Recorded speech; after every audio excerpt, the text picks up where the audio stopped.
എല്ലാവർക്കും കർത്താവായ യേശുക്രിസ്തുവിന്റെ നാമത്തിൽ ക്രിസ്തീയ വന്ദനങ്ങൾ. ഇന്നലെ വൈകുന്നേരം ഞാനും സുബിൻ ബ്രദറും കൂടെ ഒരു ശുശ്രൂഷയ്ക്ക് വേണ്ടി പോയിരുന്നു. നമ്മളുടെ മല്ലപ്പള്ളിക്കപ്പുറത്ത് നാരകത്താനിയിലൊരു കൺവെൻഷനായിരുന്നു. അവിടെ ദൈവവചനം ശുശ്രൂഷിക്കാൻ വേണ്ടി ചെന്നപ്പം എൻ്റെ ഹൃദയത്തെ സന്തോഷിപ്പിക്കുന്ന ഒരു വലിയ കാഴ്ച എനിക്ക് കാണാൻ കഴിഞ്ഞു. ഞാൻ കീഴ്വായ്പൂർ ഷാലോം ചർച്ചിൽ കഴിഞ്ഞ ഫാസ്റ്റിംഗ് പ്രയറിന് അതിൻ്റെ ഫസ്റ്റ് ഡേയിൽ ശുശ്രൂഷിക്കാൻ അവരെന്നെ ക്ഷണിച്ചിരുന്നു. അന്ന് അവിടെ ചെന്നപ്പം കണ്ണിന് കാഴ്ച നഷ്ടപ്പെട്ട ഒരു കുഞ്ഞിനെയും കൊണ്ടൊരു അമ്മ എൻ്റെ അടുക്ക പ്രാർത്ഥിക്കാൻ വന്നു.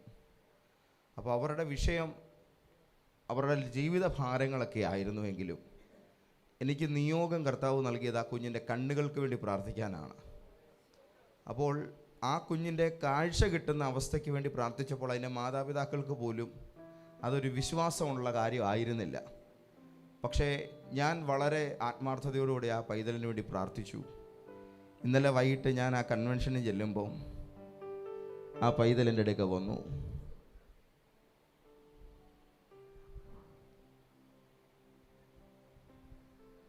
അവളുടെ ആ കുഞ്ഞു കണ്ണുകൾക്ക് കർത്താവ് കാഴ്ച കൊടുത്തു. അന്നത്തെ പ്രാർത്ഥനയിൽ ദൈവം ആ പൈതലിൻ്റെ കണ്ണ് തുറന്നിരുന്നു. Hallelujah, thank you Jesus.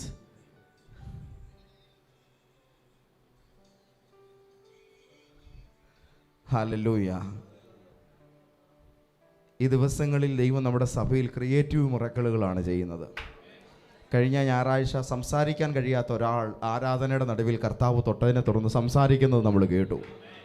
ഇന്നലെ അന്ധമായിരുന്ന കണ്ണുകളെ എൻ്റെ കർത്താവ് തുറന്നതിൻ്റെ ഒരു സന്തോഷമാണ് എനിക്ക് കാണാനും കേൾക്കാനും കഴിഞ്ഞത്. യേശു എത്ര വലിയവൻ! ആ കരങ്ങളെ ഉയർത്തി വാഴ്ത്തപ്പെട്ട നമ്മുടെ കർത്താവിന് സ്തോത്രം ചെയ്യാം. നന്ദി യേശുവേ എന്നൊന്ന് പറഞ്ഞേ. ഓ നന്ദി യേശുവേ, നന്ദി യേശുവേ, നന്ദി യേശുവേ, നന്ദി യേശുവേ. ഹല്ലേലൂയ, ഹല്ലേലൂയ, ഹല്ലേലൂയ, ഹല്ലേലൂയ, ഹല്ലേലൂയ, ഹല്ലേലൂയ. ദിബറബഹശദര ദിഗലരഗ സംദൽ കനാദന റഹസംധ പ്രതിനിധികൾ ഖനാദന. നന്ദി ആത്മാവേ, പരിശുദ്ധാത്മാവേ, നന്ദി ആത്മാവേ, പരിശുദ്ധാത്മാവേ. ചേർന്ന് പാടാം. നന്ദി ആത്മാവേ, പരിശുദ്ധാത്മാവേ, നന്ദി ആത്മാവേ, പരിശുദ്ധാത്മാവേ.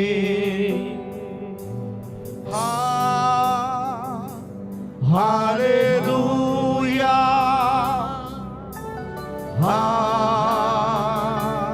Hallelujah,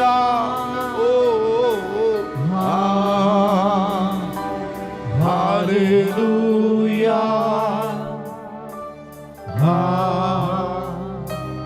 hallelujah. നമ്മുടെ എല്ലാവരുടെയും ജീവിതത്തിൽ നമ്മൾ പല കാര്യങ്ങൾ ചെയ്യുകയും അത് വിജയം കാണണമെന്ന് ആഗ്രഹിക്കുകയും ചെയ്യുന്നവരാണ്. പലപ്പോഴും നമ്മുടെ കൈകൾ കൊണ്ട് ചെയ്യുന്ന പല കാര്യങ്ങൾക്കും വേഗത്തിലൊരു ഉത്തരം നാം ദൈവത്തിൽ നിന്നും നമ്മുടെ ജീവിതത്തിൻ്റെ കർമ്മ മേഖലകളിൽ നിന്നും ആഗ്രഹിക്കുന്നുണ്ട്. എന്നാൽ പല കാരണങ്ങളാൽ അതിൻ്റെ നന്മകൾ ലഭിക്കാതെ നമ്മുടെ കൈ വരണ്ടു പോയതുപോലെയുള്ളൊരു സാഹചര്യത്തിൽ നമ്മളിൽ പലരും കിടന്ന് നട്ടം തിരിയാറുണ്ട്. നമ്മുടെ കർത്താവായ യേശു ജീവിതത്തിൻ്റെ വരൾച്ചകളെ മാറ്റുന്നവനാണ്. വരണ്ട കരങ്ങളെ അവൻ സമൃദ്ധി കൊണ്ട് നിറയ്ക്കും. ഇന്ന് പകൽ യേശു നിങ്ങളോട് പറയുന്ന വാക്കുകളെ കേൾക്കുവാനും അത് ഉൾക്കൊണ്ടുകൊണ്ട് നിങ്ങളുടെ കൈകളെ ശക്തിപ്പെടുത്തുവാനും പരിശുദ്ധാത്മാവ് നിങ്ങളെ വിളിക്കുന്നു. ഇന്നത്തെ ദൈവികാലോചനയിലേക്ക് നിങ്ങൾക്ക് എല്ലാവർക്കും സ്നേഹവന്ദനം. ലൂക്കോസിൻ്റെ സുവിശേഷം 6-ാം അധ്യായം അതിൻ്റെ 6 മുതലുള്ളതായ തിരുവെഴുത്തുകളെ ആധാരമാക്കിയാണ് ഇന്ന് പകൽ ദൈവത്തിൻ്റെ ആത്മാവ് നമ്മളോട് സംസാരിക്കാൻ പോകുന്നത്. ലൂക്കോസിൻ്റെ സുവിശേഷം 6-ാം അധ്യായം അതിൻ്റെ 6 മുതലുള്ളതായ ദൈവവചനങ്ങൾ പ്രാർത്ഥനയോടെ കേൾക്കുക. മറ്റൊരു ശബ്ദത്തിൽ അവൻ പള്ളിയിൽ ചെന്ന് ഉപദേശിക്കുമ്പോൾ വലം കൈ വരണ്ടുള്ള ഒരു മനുഷ്യൻ അവിടെ ഉണ്ടായിരുന്നു. വലം കൈ വരണ്ടുപോയ ഒരു മനുഷ്യൻ അവിടെ ഉണ്ടായിരുന്നു. ശാസ്ത്രിമാരും പരീശന്മാരും യേശുവിനെ കുറ്റം ചുമത്തുവാൻ സംഗതി കിട്ടേണ്ടതിന് അവൻ ശബത്തിൽ സൗഖ്യമാക്കുമോ എന്ന് നോക്കിക്കൊണ്ടിരുന്നു. നിന്റെ വിടുതലിനെ അത് നടക്കുവോ ഇല്ലയോ, ദൈവം അത് തരുവോ, നിനക്ക് മാറ്റം ഉണ്ടാകുമോ എന്ന് നോക്കിയിരിക്കുന്ന ചില കണ്ണുകൾ നിന്റെ ചുറ്റുമുണ്ട്. അടുത്ത വാക്ക്, അവരുടെ വിചാരം അറിഞ്ഞിട്ട് യേശു വരണ്ട കൈയുള്ള മനുഷ്യനോട് എഴുന്നേറ്റ് നടുവിൽ നിൽക്ക എന്ന് പറഞ്ഞു. ആരെന്ത് വിചാരിച്ചാലും താൻ ചെയ്യാൻ പോകുന്ന പ്രവൃത്തി കർത്താവ് ചെയ്തിരിക്കും. ഒരു സ്തോത്രം പറയണം. ഹല്ലേലൂയ. ബാക്കി വായിച്ചാട്ടെ. അവൻ എഴുന്നേറ്റ് നിന്നു.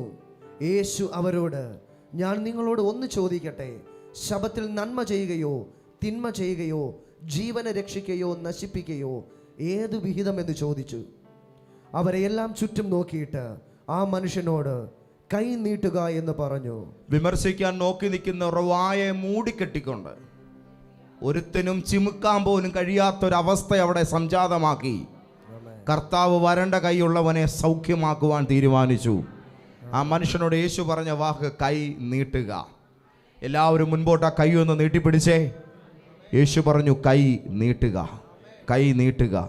ഒന്ന് പറഞ്ഞേ, കർത്താവേ, എൻ്റെ കരം അങ്ങയുടെ നേരെ അടിയനും പ്രതീക്ഷയോടെ നീട്ടുന്നു. അങ്ങൻ്റെ കൈയുടെ വരൾച്ചകളെ മാറ്റണമേ. ഹല്ലേലൂയ. ആ കരം അതുപോലെ ഉയർത്തി ഒരു ഹല്ലേലൂയ പറഞ്ഞാട്ടെ. ഹല്ലേലൂയ. താഴോട്ട് വായിച്ചാട്ടെ. കൈ നീട്ടുക എന്ന് പറഞ്ഞു. അവൻ അങ്ങനെ ചെയ്തു. അവന്റെ കൈക്ക് സൗഖ്യം വന്നു. അവന്റെ കൈക്ക് സൗഖ്യം വന്നു. അവരോ ഭ്രാന്ത് നിറഞ്ഞവരായി യേശുവിനെ എന്ത് ചെയ്യണ്ടോ എന്ന് തമ്മിൽ ആലോചന കഴിച്ചു. അതിശക്തമായൊരു ദൈവപ്രവൃത്തി നിന്റെ ജീവിതത്തിൽ കർത്താവ് ചെയ്യുമ്പോൾ അതിന് സാക്ഷികളാകുന്ന ചിലയെണ്ണത്തിന് കിറുക്ക് പിടിക്കും. ആമേൻ. കാണുന്നവന് വട്ടുപിടിച്ചു പോകുന്ന നിലയിലുള്ള ദൈവപ്രവൃത്തികൾ ഇന്നും ഉണ്ട്. ആമേൻ.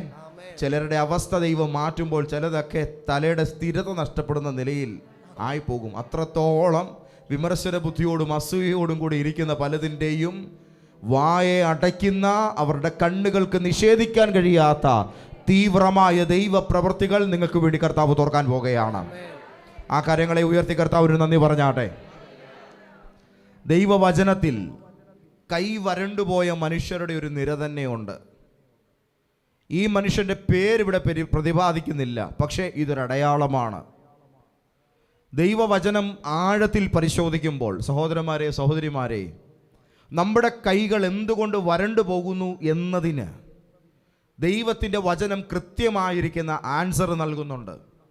നിങ്ങളുടെ കയ്യിൽ നന്മ വർദ്ധിക്കുന്നില്ലെങ്കിൽ, നിങ്ങളുടെ കൈ വെക്കുന്നിടത്ത് നിങ്ങൾക്ക് ഐശ്വര്യം പുലരുന്നില്ലെങ്കിൽ അതിന് ഗണ്യമായ കാര്യകാരണങ്ങൾ ദൈവവചനം വിശദമാക്കുന്നു. കൈ വരണ്ടുപോയവരുടെ കൂട്ടത്തിൽ ദൈവത്തിൻ്റെ മക്കളുണ്ട്, ദൈവപുത്രന്മാരുണ്ട്. കേൾക്കുന്നുണ്ടോ? ദൈവത്തിൻ്റെ മകൻ എന്നുള്ള ഖ്യാതി നേടിയവർ പോലും സ്വന്തം കരങ്ങൾ വരണ്ടുപോയവരുടെ നിരയിൽ അവരുടെ പേര് എഴുതപ്പെട്ടിട്ടുണ്ട്. ആമേൻ. അതിലാദ്യത്തെ മനുഷ്യനാണ് ആദാം. സുഭിക്ഷമായ സകല അനുഗ്രഹങ്ങളുമായി ജീവിച്ചിരുന്നിടത്ത് നിന്ന് ഒരു ദിവസം അവന് പടിയിറങ്ങേണ്ടി വന്നു. പിന്നെ അവൻ്റെ കയ്യിൽ ഏതെന്നെ നന്മ കയറിയിട്ടില്ല. ഒരു സ്തോത്രം പറയണം. ഹല്ലേലൂയ. ആദാം കൈ നീട്ടി ഒന്നും പറിച്ചില്ല. ആദാമിൻ്റെ ഭാര്യയാണ് കൈ നീട്ടി പറിച്ചത്. അപ്പോൾ പകുത്തു കൊടുത്തത് സന്തോഷത്തോടെ മേടിച്ച് തിന്നു എന്നുള്ള കുറ്റമാണ് ആ മനുഷ്യൻ ചെയ്തത്. ഒന്ന് ഞാൻ പറയാം, കഴിക്കുന്ന ആഹാരം നേരായ മാർഗത്തിൽ സമ്പാദിച്ചതല്ലെങ്കിൽ കൈ വരളും. ഒരാമേൻ പറയണം. നീതിയുടെ മാർഗത്തിലല്ലാത്ത ഉപജീവന സന്ധാരണ മേഖലകൾ ഒരു ദിവസം ദൈവം അതിന് കൈവലങ്ങിടും. ആമേൻ. ഈ കാലഘട്ടത്തിൽ ഒരുപാട് പേർ പണമുണ്ടാക്കാൻ നിരവധി മാർഗങ്ങൾ അവലംബിക്കുന്നുണ്ട്. കഠിനാധ്വാനം ചെയ്ത് ജീവിക്കുന്നവരെ ഞാൻ ബഹുമാനിക്കുന്നു. അപ്പോൾ തന്നെ ഈ കാലഘട്ടത്തിൻ്റെ ഏറ്റവും വലിയ ട്രെൻഡ് ശരീര പ്രദർശനമാണ്. സോഷ്യൽ മീഡിയകളിൽ, ഓരോരോ മൊബൈൽ ആപ്പുകളിൽ ഓരോരുത്തരും തുണി അഴിച്ച് നിൽക്കുന്നൊരു കാലഘട്ടമായത്. എന്താ കാരണം? സെക്കൻഡിന് ഡോളർ കണക്കിന് പണം ലഭിക്കും. ഏത് വിധത്തിലും, ഏത് അഭിസാരിക പ്രവൃത്തി ചെയ്തും, ഏത് നീചമായ മാർഗത്തിലൂടെയും വളർന്നു വരുന്നൊരു തലമുറയുടെ ഹൃദയത്തിലേക്ക് കാമവറി പകർന്നു കൊടുത്തിട്ട് അത് വരുമാനമാക്കാൻ ശ്രമിക്കുന്ന ഒരു വല്ലാത്ത വഷളത്വം ഈ നാട്ടിൽ പടർന്നു പന്തലിക്കുമ്പോൾ ഒരു ഗവൺമെന്റിനും അതിനെ സെൻസർ ചെയ്യാൻ കഴിയാത്ത വിധത്തിൽ അത് എല്ലാ മേഖലകളിലേക്കും പടർന്നു കയറുമ്പം കൈവലങ്ങിടാൻ പ്രാപ്തിയുള്ള ഒരാൾ കാണുന്നുണ്ടിത്. Praise the lord. നേരല്ലാത്ത മാർഗത്തിൽ പാപം കടഞ്ഞെടുത്ത് അതിൻ്റെ സത്ത് കൊണ്ട് ഉപജീവനം കഴിക്കാൻ ഇറങ്ങുന്നവർക്കെല്ലാം ഇതൊരു താക്കീതാണ്. ദൈവം അത് പൂട്ടും. തൻ്റെ മകനായ ആദാമിന് ദൈവം കൈവലങ്ങിട്ടെങ്കിൽ വഷളന്മാരെ ദൈവം ബന്ധിക്കും. Price the Lord. ദൈവത്തിനൊരു നന്ദി പറഞ്ഞാട്ടെ. ദൈവമക്കളെ, തെറ്റായ മാർഗത്തിലുള്ള ധനസന്ധാരണം, തെറ്റായ മാർഗത്തിലുള്ളതായ ഉപജീവന മണ്ഡലങ്ങൾ, അതൊരു ദിവസം കൈ വരണ്ടു പോകുന്നതിന് കാരണമാകും. ദൈവവചനത്തിൽ രാജാവായിരിക്കെ കൈ വരണ്ടു പോയവരുണ്ട്. രാജാവായിരിക്കെ നമ്മൾ ചിന്തിക്കും, രാജാക്കന്മാരുടെയൊക്കെ കൈ വരണ്ടു പോകുമോ? വരണ്ടു പോകും. ഏത് രാജകീയ പ്രൗഢിയിൽ ജീവിച്ചാലും, എത്ര ഉന്നതമായ അധികാര ശൃംഖലകളുമായി ബന്ധമുണ്ടെങ്കിലും, ഏത് വാഴ്ചയുടെ ഔന്നിത്യത്തിൽ ഇരുന്നാലും ഒരു നാൾ ദൈവഹിതത്തിന് വിരുദ്ധമായതിലേക്ക് ഇടപാട് നടത്തവേ ആ കൈ ദൈവം വരണ്ടു പോകുമാറാക്കും. ഒന്ന് വായിച്ചു നോക്കിക്കേ. 1 രാജാക്കന്മാരുടെ പുസ്തകം 13-ാം അധ്യായം അതിൻ്റെ 4 ഒന്ന് വായിച്ച് കേൾപ്പിക്കാമോ? രാജാക്കന്മാരുടെ 1-ാം പുസ്തകം 13-ാം അധ്യായം അതിന്റെ 4-ാമത്തെ വചനം ഒന്ന് വായിച്ച് കേൾപ്പിക്കാമോ പാസ്റ്ററെ? ദൈവപുരുഷൻ ബേഥേലിലെ യാഗപീഠത്തിന് വിരോധമായി വിളിച്ചു പറഞ്ഞ വചനം കേട്ടോണം. 13-ന്റെ 1 മുതൽ ഒന്ന് വായിച്ചാലേ ആ സന്ദർഭം മനസ്സിലാകുകയുള്ളൂ. യൊരോബയാം ധൂപം കാട്ടുവാൻ, യൊരോബയാം എന്ന രാജാവ് ധൂപം കാട്ടുവാൻ പീഠത്തിനരികെ നിൽക്കുമ്പോൾ, യാഗപീഠത്തിന്റെ അരികെ നിൽക്കുമ്പോൾ ഒരു ദൈവപുരുഷൻ, ആ ദൈവപുരുഷന്റെ പേര് ബൈബിളിൽ എഴുതിയിട്ടില്ല. യഹോവയുടെ കൽപ്പനയാൽ വന്നേക്കുന്ന ആളുടെ പേര് ഒറ്റ പേരേ ഉള്ളൂ. ആരാണ്? ദൈവദാസൻ, ദൈവപുരുഷൻ. ഒരു ദൈവപുരുഷൻ യഹോവയുടെ കൽപ്പനയാൽ യഹൂദായിൽ നിന്ന് ബേഥേലിലേക്ക് വന്നു. അവൻ യഹോവയുടെ കൽപ്പനയാൽ യാഗപീഠത്തോട്, യാഗപീഠമേ യാഗപീഠമേ, യഹോവ ഇപ്രകാരം അരുളി ചെയ്യുന്നു, ദാവീദ് ഗൃഹത്തിന് യോശിയാവ് എന്നു പേരുള്ള ഒരു മകൻ ജനിക്കും. അവൻ നിന്റെ മേൽ ധൂപം കാട്ടുന്ന പൂജാഗിരി പുരോഹിതന്മാരെ നിന്റെ മേൽ വെച്ച് അറുക്കുകയും മനുഷ്യാസ്തികളെ നിന്റെ മേൽ ചുട്ടുകളയുകയും ചെയ്യും എന്ന് വിളിച്ചു. കേട്ടെ, യഹോവയുടെ ആലയത്തിലെ യാഗപീഠത്തിൽ വിഗ്രഹാരാധന നടത്തി പുറജാതി ദേവന്മാർക്ക് ബലി കഴിക്കുന്ന ഒരു രാജാവായി യൊരോബയാം മാറുമ്പോൾ, ഒരിക്കലൊരു ദൈവപുരുഷനെ ദൈവം ദേവാലയത്തിലേക്ക് അയച്ചിട്ട് വിജാതീയ മൂർത്തികൾക്ക് ബലി കഴിക്കുന്ന യാഗപീഠത്തോടൊരു പ്രവചനം നടത്തുകയാണ്. യാഗപീഠമേ യാഗപീഠമേ, യഹോവ നിന്നോട് അരുളി ചെയ്യുന്നു, ഇസ്രയേലിൽ ന്യായപാലനം ചെയ്യാൻ യോശിയാവ് എന്ന് പറയുന്ന ഒരു മകൻ ജനിക്കും. അന്ന് ആ കൊച്ചുണ്ടായിട്ടില്ല. ജനിക്കുന്നതിന് മുമ്പ് നിന്റെ പേര് ദൈവത്തിന് അറിയാം. നിന്റെ അപ്പനും അമ്മയും നിനക്ക് പേരിടുന്നതിന് മുൻപ് നീ ഏത് പേരിൽ വിളിക്കപ്പെടുമെന്നത് ദൈവം എഴുതിയിട്ടുണ്ട്. Glory to Jesus, hallelujah. ചെയ്യേണ്ട പ്രവൃത്തികളുടെ ലിസ്റ്റ് വരെ തമ്പുരാൻ സെറ്റ് ചെയ്ത് വെച്ചിരിക്കുകയാണ്. നാം അവൻ്റെ കൈപ്പണിയായി സൽപ്രവൃത്തികൾക്കായിട്ട് സൃഷ്ടിക്കപ്പെട്ടവരാകുന്നു. നാം ചെയ്തു പോരേണ്ടതിന് ദൈവം അതിനെ മുന്നൊരുക്കിയിരിക്കുന്നു. അർത്ഥം, നമ്മൾ ജനിക്കുന്നതിന് മുൻപ് നമ്മൾ എന്ത് ചെയ്യണമെന്നതിൻ്റെ ലിസ്റ്റ് ദൈവം സെറ്റ് ചെയ്ത് വെച്ചിരിക്കുകയാണ്. അടുത്തിരിക്കുന്നവർക്കൊന്ന് കൈ കൊടുത്ത് പറഞ്ഞ്, നിങ്ങൾക്കൊരു നിയോഗമുണ്ട്, അത് ചെയ്തോണം. കേൾക്കുന്നുണ്ടോ പറയുന്നത്? യോശുവാവ് എന്ന് പറയുന്നൊരു മകൻ ജനിക്കും. ഈ തോന്നിവാസം കാണിക്കുന്നവന് ഈ യാഗപീഠത്തിൽ അവൻ കണ്ടിച്ച് കയറ്റി വെക്കും. പച്ചയ്ക്ക് നിനക്ക് തീ കൊളുത്തും. മനുഷ്യൻ്റെ അസ്ഥികളെ യാഗപീഠത്തിൽ വെച്ച് കത്തിച്ച് കളഞ്ഞിട്ട് ഈ അധർമ്മത്തിന് അവൻ അറുതി വരുത്തും. ദൈവം അതിനവനെ വിടുന്നുണ്ട് ഇങ്ങോട്ട് രാജാവായിട്ട്. യൊരോബയാം വാഴുന്ന കാലത്താണ് ഈ ദൈവാലോചന വെളിപ്പെടുന്നത്. ഇത് കേൾക്കുമ്പോൾ ആർക്കായാലും സുഖിക്കുകയല്ലോ, പ്രത്യേകിച്ച് രാജാവിന്. അയാൾക്ക് കലികേറി. ആ കലികേറിയവൻ അടങ്ങിയിരുന്നില്ല. അടുത്ത വാക്യം വായിച്ചേ. അവൻ അന്ന് ഒരു അടയാളവും കൊടുത്തു, ഇതാ ഈ യാഗപീഠം പിളർന്ന് അതിന്മേലുള്ള ചാരം തൂകിപ്പോകും, ഇത് യഹോവ കൽപ്പിച്ച അടയാളം എന്ന് പറഞ്ഞു. കണ്ടോ, കത്തി നിൽക്കുന്ന യാഗപീഠം രണ്ടായിട്ട് പിളർന്നു പോകുമെന്ന് പ്രവചിച്ചു. അതായിരിക്കും ദൈവം ഈ അധർമ്മത്തിന് അറുതി വരുത്തുന്നതിൻ്റെ പരമോന്നതമായ അടയാളമെന്നും പ്രവാചകൻ പ്രവചിച്ചു. ഇതൊക്കെ കേട്ടപ്പോൾ രാജാവിന് ഗിറുക്ക് പിടിച്ചു, അയാൾക്ക് കലി കയറി.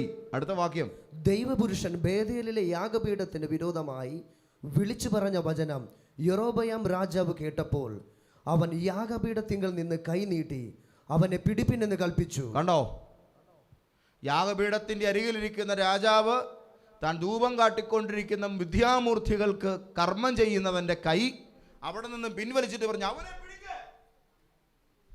ആരെ? യഹോവയായ ദൈവത്തിന്റെ ആലോചന പറയാൻ വന്നു നിൽക്കുന്ന പ്രവാചകനെ പിടിച്ചുകെട്ട്, അവനെ തീർത്തുകളാ എന്ന് പറഞ്ഞ കൈ അങ്ങ് നീട്ടി. കാര്യങ്ങളുടെ ഒരു ചിത്രം മനസ്സിലായോ? ബാക്കി വായിച്ചേ. എങ്കിലും അവന്റെ നേരെ നീട്ടിയ കൈ വരണ്ടുപോയി, തിരികെ മടക്കുവാൻ കഴിവില്ലാതെയായി. നീട്ടാനേ പറ്റിയുള്ളൂ,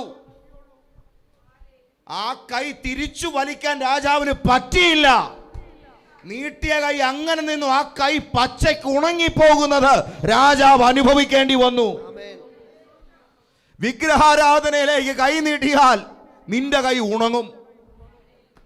തെറ്റായ മാർഗത്തിലേക്ക്, ദൈവത്തിന് നിരക്കാത്ത കാര്യങ്ങളിലേക്ക് കൈ നീട്ടിയാൽ ജീവിതത്തിൽ വരൾച്ചകൾ വരും. ദൈവം തുടരുതെന്ന് പറയുന്നതിന് നേരെ നിന്റെ കൈ നീ ചലിപ്പിച്ചാൽ ആ കൈയുടെ ബലത്തെ തമ്പുരാൻ തിരിച്ചെടുക്കും. ദൈവാലോചനകളൊക്കെ നേരെ മറുത്തു നിന്ന് മത്സരിച്ചാൽ കൈകൾ വരണ്ടുപോകും. ദൈവഭക്തന്മാർക്കും ദൈവജനത്തിന് നേരെ കൈ നീട്ടിയാൽ ആ കൈ ക്രമിച്ചു പോകും. അപ്പോസ്തല പ്രവൃത്തി 12:1 ആ കാലത്തിൽ ചിലരെ പീഡിപ്പിക്കേണ്ടതിന് ഹെരോദാവ് സഭയ്ക്ക് നേരെ കൈ നീട്ടി. ആ 12-ാം അധ്യായം അവസാനിക്കുന്നതിന് മുൻപ് ഇങ്ങനൊരു വാക്യം കൂടിയുണ്ട്, യഹോവയുടെ ദൂതൻ അവനെ അടിച്ചു, അവൻ്റെ കൈ ക്രമിച്ചു പോയി. രാജാവിൻ്റെ കൈ ആ നാട്ടിലുള്ള ക്രിമികീടങ്ങൾക്കെല്ലാം അന്ന് രാത്രിയിൽ അപ്പാപ്പമായിട്ട് തീർന്നു. കേൾക്കുന്നുണ്ടോ പറയുന്നത്? ഇച്ചിരി രോഷം നിറഞ്ഞതുപോലെ തോന്നുന്നുണ്ടല്ലേ ഇത് കേൾക്കുമ്പോൾ? ഇച്ചിരി ഹാർഡായിട്ട് തോന്നുന്നുണ്ടല്ലേ? വിഗ്രഹാരാധന വിട്ട് മടങ്ങി വരണം. നീ ക്രിസ്തുവിനെ മാത്രം ആരാധിക്കണം, യേശുവിനെ മാത്രം സേവിക്കണം. അതും ഇതും പിടിച്ചുകൊണ്ടിരിക്കുന്ന പണി നീ നിർത്തണം. രണ്ടിൽ വള്ളത്തെ കാല് വെക്കുന്ന പണി കളഞ്ഞേര്, നടക്കത്തില്ല. ഞാൻ അവിടെ നിന്ന് ഇവിടെ നടക്കില്ല കുഞ്ഞെ. വേർപെടുന്നെങ്കിൽ വ്യക്തമായി കർത്താവിലേക്ക് നീ തിരിയണം. ഇത് വളരെ സ്പഷ്ടമായി 100% താപനിലയിൽ നിന്ന് ഞാൻ വിളിച്ചു പറയുന്നു.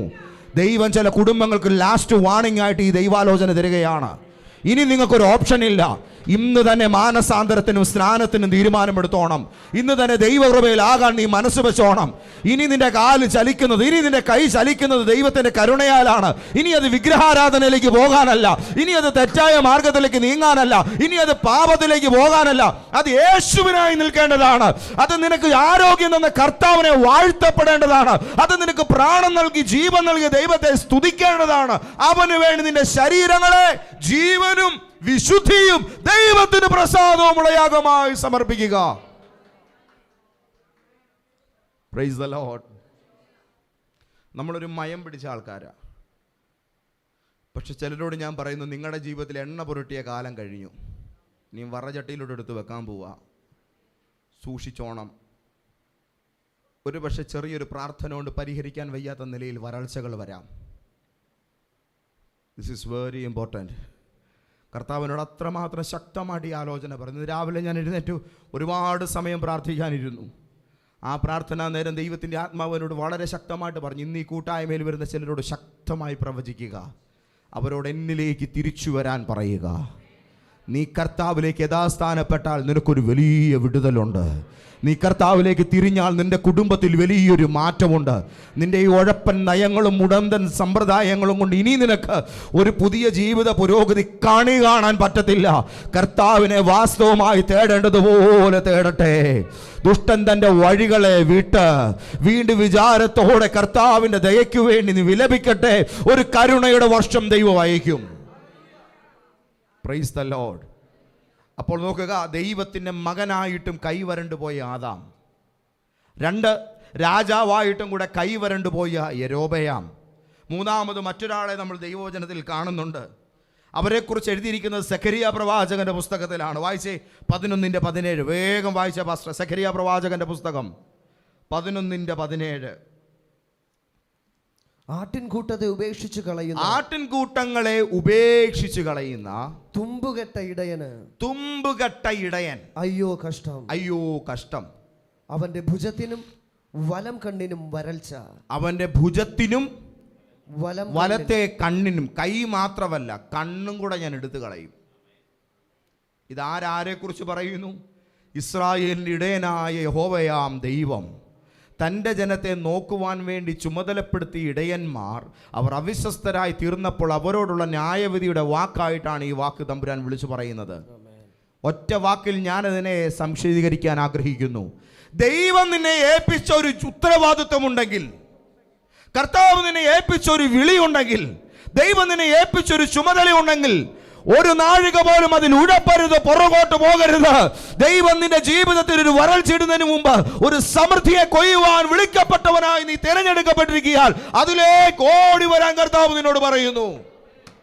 തുമ്പുകെട്ടൊരിടയനെ പോലെ ഉത്തരവാദിത്തങ്ങൾ അലസമായി മാറി നിൽക്കാതെ ആവേശത്തോടും തീഷ്ണതയോടും ഉദാസീനത വെടിഞ്ഞ് കർത്താവിലേക്ക് അടുത്തു വരിക. മനസ്സില്ലാ മനസ്സോടുള്ള പ്രാർത്ഥനകൾ നിർത്തിക്കേ. താല്പര്യമില്ലാതെ ആരാധനയ്ക്ക് വരുന്ന പരിപാടികളൊക്കെ എടുത്ത് കളഞ്ഞേ. വലിയ തീഷ്ണതയോടെ കർത്താവിൻ്റെ മുഖത്തേക്ക് ഒന്ന് നോക്കിക്കേ. ഇന്ന് പകൽ ഒരു വിടുതൽ നിനക്ക് വേണ്ടി വെയിറ്റ് ചെയ്യുകയാണ്. ഹല്ലേലൂയ. രാജാക്കന്മാർ വരണ്ടു, ദൈവത്തിൻ്റെ മകൻ എന്ന് പേര് കേട്ടവൻ വരണ്ടു, പുരോഹിതന്മാർ വരണ്ടു. ഏറ്റവും ശക്തനായ യേശു കഴിഞ്ഞാൽ ദൈവവചന ചരിത്രത്തിൽ ഏറ്റവും ശക്തനായ ദൈവമനുഷ്യനാണ് മോശ. നിങ്ങൾക്കറിയാം, ഒന്ന് കൈ നീട്ടിയപ്പോൾ, കയ്യിലൊരു വടിയെടുത്ത് നീട്ടിപ്പിടിച്ചപ്പോൾ ഒരു കടൽ ആ മനുഷ്യന് മുമ്പിൽ വറ്റി. ചുട്ടു പഴുത്ത് കിടക്കുന്ന പാറയിലേക്ക് തൻ്റെ കയ്യിലിരിക്കുന്ന വടി നീട്ടിയപ്പോൾ അതിൽ നിന്ന് തണുത്ത ജലം തടാകമെന്ന പോലെ പൊട്ടിപ്പുറപ്പെട്ടു. അത്രത്തോളം ശക്തി വഹിക്കുന്ന ആ കയ്യെ ദൈവം അഭിഷേകം ചെയ്യുന്നതിന് മുൻപ് ദൈവം ഒരു കാര്യം മോശയ്ക്ക് വെളിപ്പെടുത്തി കൊടുത്തു. അതുകൂടെ കേട്ടിട്ട് മുന്നോട്ട് പോകാം. പുറപ്പാട് പുസ്തകം 4-ാം അധ്യായം 6-7 വാക്യങ്ങൾ വേഗം വായിച്ചേ. പുറപ്പാട് പുസ്തകം 4-ാം അധ്യായം 6-7 വചനങ്ങൾ. പുറപ്പാട് പുസ്തകം 4-ാം അധ്യായത്തിന്റെ 6-7 വചനങ്ങൾ. യഹോവ പിന്നെയും അവനോട്, യഹോവ പിന്നെയും മോശയോട് പറയുകയാണ്, നിന്റെ കൈ മാർവിടത്തിൽ ഇടുക എന്ന് കൽപ്പിച്ചു. വസ്ത്രം ധരിച്ച് നിൽക്കുന്ന മോശയോട് ദൈവം പറയുകയാണ്, മോനെ മോശെ നോക്കിക്കേ, നിന്റെ കൈ നിന്റെ വസ്ത്രത്തിനകത്ത് എന്ത് ചെയ്യുക? നിന്റെ മാർവിടത്തിലേക്ക് ഇടുക. മോശ തൻ്റെ കൈയെടുത്ത് തൻ്റെ വസ്ത്രത്തിനകത്ത് മാർവിടത്തിലേക്ക് ഇട്ടു. ആ കൈ അവിടുന്ന് തിരിച്ചെടുത്തു. എടുത്തപ്പോൾ മോശ ഒരു കാഴ്ച കണ്ട് ഞെട്ടിപ്പോയി. എന്തായിരുന്നു അത്? കൈ ഹിമം പോലെ വെളുത്ത്, അവന്റെ കൈ ഹിമം പോലെ വെളുത്തു, കുഷ്ഠമുള്ളതായി കണ്ടു. ആ കൈയെ മുഴുവൻ കുഷ്ഠം വ്യാപരിച്ചിരിക്കുന്ന ഒരു കാഴ്ച മോശ കണ്ടു. കേൾക്കുന്നുണ്ടോ ഈ പറയുന്നേ? ലോക ചരിത്രത്തിലെ, ഇസ്രായേലിന്റെ ചരിത്രത്തിലെ ഏറ്റവും വലിയ പ്രവാചകനായിരിക്കുന്ന മോശയുടെ ലൈഫിൽ ദൈവം ചെയ്തൊരു കാര്യമാണിത്. അവൻ്റെ കൈ എന്ത് ചെയ്തു? മാർവിടത്തിലേക്ക് ഇടാൻ പറഞ്ഞു, ഇട്ടു. അത് തിരിച്ചെടുത്തപ്പോൾ കുഷ്ഠം. രണ്ടാമത് ദൈവം ഒന്നുകൂടെ പറഞ്ഞു, നിന്റെ കൈ ഒരിക്കൽ കൂടെ എന്ത് ചെയ്യുക? നിന്റെ മാർവിടത്തിലേക്ക് ഇടുക. രണ്ടാമത് ഒരിക്കൽ കൂടെ മോശ തൻ്റെ കൈ തന്നെ മാർവിടത്തിലേക്ക് ഇട്ടു. അപ്പോൾ ആ കൈ പഴയതുപോലെ ആയി തീർന്നു. ഒറ്റ നിമിഷം കൊണ്ട് നിന്റെ കൈ വരണ്ടു പോകത്തക്ക വിധം, കുഷ്ഠം വന്ന് ദ്രവിച്ചു പോകത്തക്ക വിധം എൻ്റെ ന്യായവിധി നിന്റെ ഹൃദയത്തുടിപ്പിൻ്റെ കൂടെ ഇരിപ്പുണ്ടെന്ന് നീ ഓർത്തോണം. അത്രത്തോളം ഗാംഭീര്യമുള്ളൊരു ശുശ്രൂഷയ്ക്കാണ് ഞാൻ നിന്നെ വിളിക്കുന്നത്. നിന്റെ കൈമിടുക്കാണെന്ന് ഓർത്തേക്കരുത്. നിന്റെ കൈ ഏത് നിമിഷവും താഴെ വീഴാവുന്നതാണ്. അത് താങ്ങുന്നത് എൻ്റെ കൈയാന്നുള്ള ബോധ്യം നിനക്ക് വേണം. റോമാലേഖനം 11-ാം അധ്യായത്തിലേക്ക് വരുമ്പോൾ പൗലോസ് പറയുന്നു, ഞെളിയാതെ ഭയപ്പെടുക. സ്വാഭാവികമായ കൊമ്പുകളെ ദൈവം ആദരിക്കാതെ പോയെങ്കിൽ നിന്നെയും ആദരിക്കാതെ വന്നേക്കാം. നിൽക്കുന്നു എന്ന് തോന്നുന്നവൻ വീഴാതിരിപ്പാൻ സൂക്ഷിച്ചു കൊള്ളട്ടെ. ദൈവത്തിൻ്റെ പ്രിയപ്പെട്ട മക്കളെ, ഇതൊരു ഗൗരവമേറിയ കാര്യമാണ്. കർത്താവ് വളരെ തീവ്രമായും തീക്ഷ്ണമായുമാണ് ഇന്ന് പകൽ നമ്മളോട് സംസാരിക്കുന്നത്. സഭയിലേക്ക് വന്നു, പാസ്റ്ററെ കണ്ടു, പ്രാർത്ഥിച്ചു, തിരിച്ചുപോയി, വിടുതൽ കിട്ടുമെന്നാണ് തീരുമാനം. പാപം കളയാതെ ഒരു പാസ്റ്റർ പ്രാർത്ഥിച്ചാലും വിടുതലാകുകയില്ല. മാനസാന്തരപ്പെടാതെ ഒരു പാസ്റ്റർ അനുഗ്രഹിച്ചാലും അനുഗ്രഹം വെളിപ്പെടുകയില്ല. കേൾക്കുന്നുണ്ടോ? അപ്പനായ ഇസഹാക്കിൻ്റെ കയ്യിൽ നിന്ന് അനുഗ്രഹം മേടിച്ചുകൊണ്ട് യാക്കോബ് ഓടി. പക്ഷെ അവൻ്റെ പേര് മാറിയത് അവൻ ദൈവസന്നിധിയിൽ മുഴങ്കാലം മടക്കിയപ്പോഴാണ്. ദൈവത്തോട് മല്ല് പിടിച്ചാലേ ചില അനുഗ്രഹങ്ങൾ വെളിപ്പെടുകയുള്ളൂ. പ്രവാചകന്മാർ വാഗ്ദത്തങ്ങൾ പറഞ്ഞിടും, ദൈവപുരുഷന്മാർ അനുഗ്രഹങ്ങൾ പറഞ്ഞേൽപ്പിക്കും. പക്ഷെ അത് വെളിപ്പെടണമെങ്കിൽ നീ യഥാസ്ഥാനപ്പെട്ട് ദൈവസന്നിധിയിൽ മുട്ടുമടക്കേണ്ടതായിട്ടുണ്ട്. കർത്താവിന്റെ പാദപീഠം നിങ്ങൾ തന്നെ തേടേണ്ടതായിട്ടുണ്ട്. കർത്താവിനാസൻ ക്രിസ്റ്റി പാസ്റ്ററെ ഞാൻ എൻ്റെ പ്രാർത്ഥനാ വിഷയം ഏൽപ്പിച്ചിട്ടുണ്ട്. പാസ്റ്റർ പ്രാർത്ഥിച്ചോളൂ, ഞാൻ എൻ്റെ തോന്നിവാസത്തിൽ നടക്കും. നടക്കുകയില്ല. ക്രിസ്റ്റിയെ നിർത്തിയേരെ എന്ന് എന്നോട് പറയുന്നൊരു കർത്താവുണ്ട്. കേൾക്കുന്നുണ്ടോ ഈ പറയുന്നേ? കർത്താവിൻ്റെ കുഞ്ഞെ, ഇന്നു പകൽ നിനക്കൊരു തീരുമാനമെടുക്കാൻ കഴിയട്ടെ. ഞാൻ കർത്താവിലേക്ക് കൈനീട്ടാൻ പോവാ. വരൾച്ചകൾ മാറാൻ യജമാനൻ്റെ തിരുസവിധത്തിൽ വന്നു നിന്ന് അവൻ്റെ മുൻപാകെ കൈകൾ നീട്ടേണ്ടതായിട്ടുണ്ട്. കർത്താവെ, എൻ്റെ കൈകൾ വരേണ്ടതാണ്. കർത്താവെ, എൻ്റെ കൈകൾ ശൂന്യതയേറിയതാണ്. എൻ്റെ കൈകളെ ഈ കോലത്തിലാക്കിയത് ഒരുപക്ഷെ എൻ്റെ ദുർമാർഗങ്ങളാകാം, എൻ്റെ വിഗ്രഹാരാധനകളാകാം, എൻ്റെ അനുസരണക്കേടുകളാകാം. ഇനി എൻ്റെ ദൈവമേ, എൻ്റെ കൈ നിനക്ക് വേണ്ടി ഞാൻ നീട്ടുന്നു.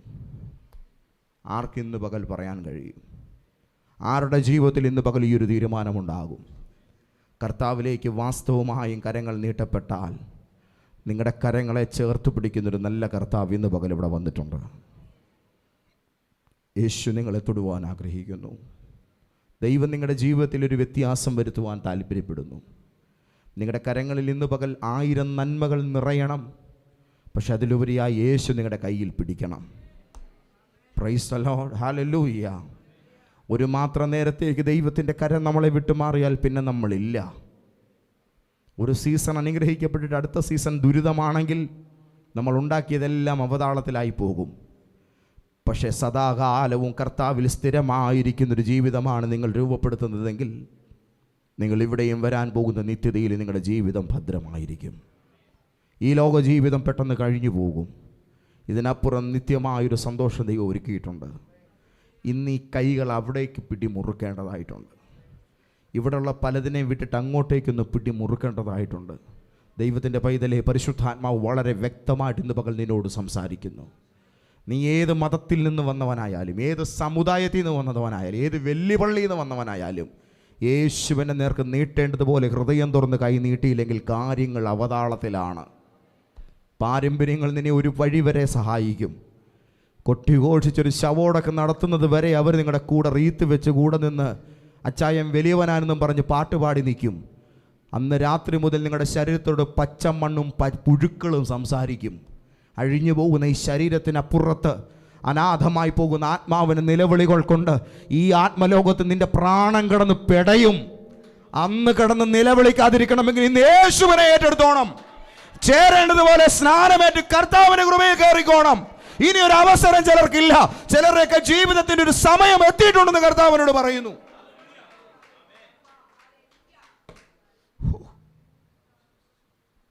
എന്നോട് പിണങ്ങരുതേ. കർത്താവിനെ അത്രത്തോളം തീഷ്ണമായിട്ട് പകൽ ദൈവാലോചന പറയാൻ നിയോഗിക്കുകയാണ്. നിങ്ങളുടെ ജീവിതത്തിന് മേൽ ദൈവത്തിൻ്റെ ഒരു പദ്ധതി അതിൻ്റെ ഏറ്റവും മൂർധന്യ നേരത്താണ് വന്ന് നിൽക്കുന്നത്. ഇന്ന് ഈ ദൂത് കേൾക്കുവാൻ ഈ സഭയ്ക്കകത്ത് നിങ്ങൾ വന്നിരിക്കുമ്പോൾ, എൻ്റെ മുഖം കണ്ടുകൊണ്ട് നിങ്ങൾ ദൈവാലോചന കേൾക്കുമ്പോൾ, എൻ്റെ കാര്യം നടന്നില്ല, എൻ്റെ കടം തീർന്നില്ല, എൻ്റെ പ്രശ്നത്തിന് പരിഹാരമായില്ല, എൻ്റെ വീടിന് പെയിന്റ് അടിച്ചില്ല, ഇതൊന്നും അല്ലടോവേ യേശു ക്രൂശേ മരിക്കാൻ കാരണം. നീ കർത്താവിലേക്കൊന്ന് തിരിഞ്ഞേ, ഒറ്റ നിമിഷം കൊണ്ട് ജീവിതത്തിന് ദൈവ മാറ്റങ്ങളെ വരുത്തും. പക്ഷെ നീ കർത്താവിലേക്ക് കൈ നീട്ടേണ്ടത് യേശുവിനെ നേടേണ്ടതിന് വേണ്ടി ആയിരിക്കണം.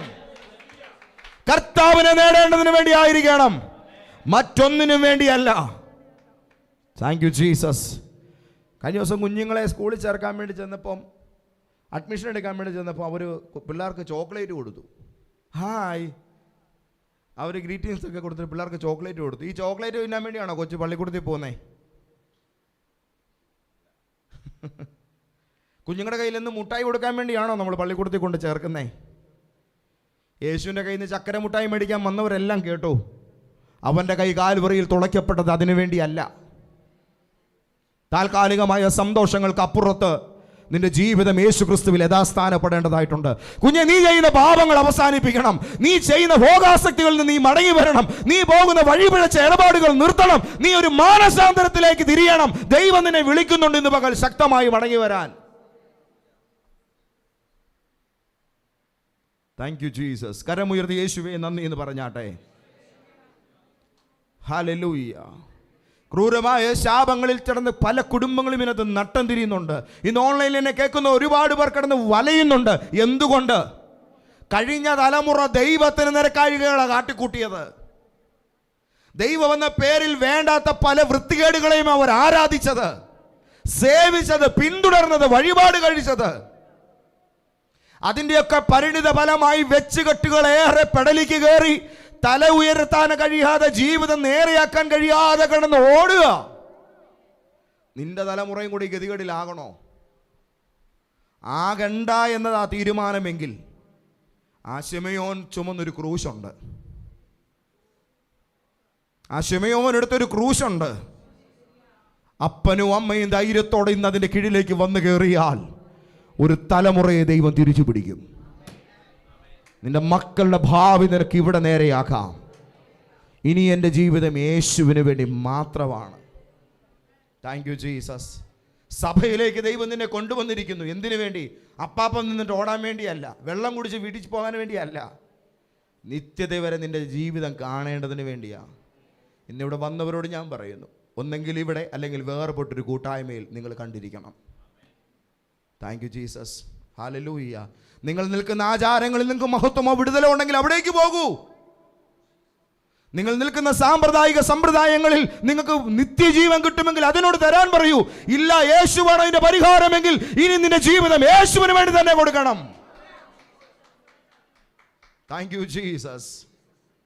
ദുർമാർഗങ്ങൾ കയറി വാഴുന്ന കുടുംബത്തിൽ, മദ്യം കയറി കൊരിക്കുന്ന കുടുംബത്തിൽ, ലഹരി തലയ്ക്ക് പിടിച്ച് രാക്ഷസനെ പോലെ വീട്ടിൽ കിടന്ന് പെരുമാറി കുടുംബം മുടിപ്പിക്കുന്ന തലമുറകളെ നോക്കി പകച്ചു നിൽക്കുമ്പോൾ നിങ്ങളുടെ ആത്മീക ആചാര്യന്മാരോട് ചോദിക്കണം, ഇതിനെ നേരെയാക്കാൻ പറ്റുന്ന എന്തെങ്കിലും സിദ്ധിയോ കഴിവോ കൃപയോ അഭിഷേകമോ കയ്യിലുണ്ടോ?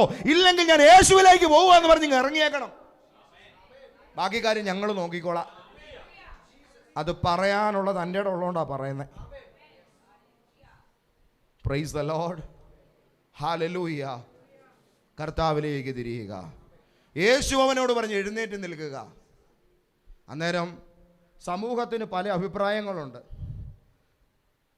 ദൈവ പൈതലെ, ഒരു കാര്യം ഞാൻ പറയട്ടെ, ശ്രദ്ധിച്ച് കേട്ടെ. അടുത്തിരിക്കുന്നൊരു തട്ടിയിട്ട് പറഞ്ഞ് ശ്രദ്ധിച്ച് കേൾക്കാൻ പറ. പൊതുസമൂഹം ആ മനുഷ്യനെ അന്ന് വിടുവിക്കുന്ന കാര്യത്തിൽ എതിരായിരുന്നു. ആയിരുന്നോ? അല്ലയോ? ആയിരുന്നോ?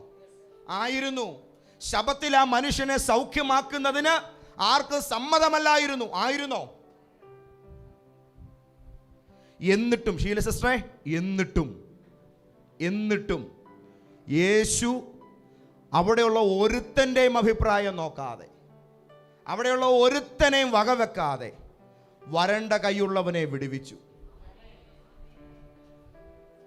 വരണ്ട കൈയുള്ളവനെ വിടുവിച്ചു. എല്ലാവരും ഒന്ന് പറഞ്ഞേ, ആരുടെയും അഭിപ്രായം മുഖവിലക്കെടുക്കാതെ, ഒരു വിമർശനം പോലും ഉൾക്കൊള്ളാതെ യേശു വിടുവിച്ചു. മറ്റുള്ളവരുടെ പഴി കേട്ട്, മറ്റുള്ളവരുടെ ആക്രോശങ്ങളേറ്റ്, മറ്റുള്ളവരുടെ അവഹേളനങ്ങളേറ്റ് യേശു തരുന്നതായി നിത്യജീവൻ.